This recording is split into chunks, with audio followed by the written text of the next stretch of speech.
Meni bir kishi iltimos qildi. Borib Yosinni o'qib qo'ying dedi. Bir dodaga. Borsam, kirsam bitta katta, mana shunaqa bundan sal kattaroq xonada bir 30 ta ayol kirib olgan, hali otaxon og'ir bo'lib yotibdilar, qarsillab yotibdilar. Kirib olishgan, men aytdim, hammani chiqinglar dedim. Chiqinglar o'sha tashqarida duo qilib o'tiringlar dedim. Keyin derazalarni ochtirib, Yosinni o'qidik, duo qildik. Chiqayotganimizda o'g'illari Abdulloh aka degan bola ekan, o'g'illari tikoda olib keldilar. Menga aytdilar, "Qora aka" dedilar, "Ha, asrda bo'lasizmi hali?" dedilar. Endi ertalab bo'layotgan ish. Aytdim, "Ha, nasib qilsa nima edi?" dedim. "Yo, odamlarni qabrlarini tayyorlatib qo'ydim, anaqa-manaqa.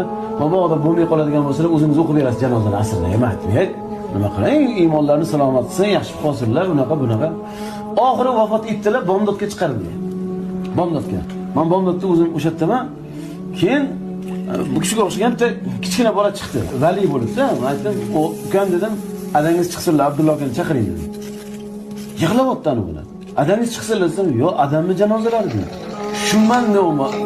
Unchunchaga o'zimni yo'qotmaydigan, shokka tushmaydigan hali joyda o'zimni yo'qotdim. Ukam tushunmay, "Otingiz nima?" desam, "Abdurahmon" dedi. "Dodangizni men o'qigan. Ana dodam o'tiribdilar, yaxshi qoldilar Yosinni o'qiganingda. Ana deydi. Bu qarasam doda o'tiribdilar haligi ketdi bo'lgan doda o'tiribdilar. O'g'il o'tib ketdi. Ana o'zida ana menga asrda janozani o'qib berasiz otamni degan uni janozasini o'qidik, qarang.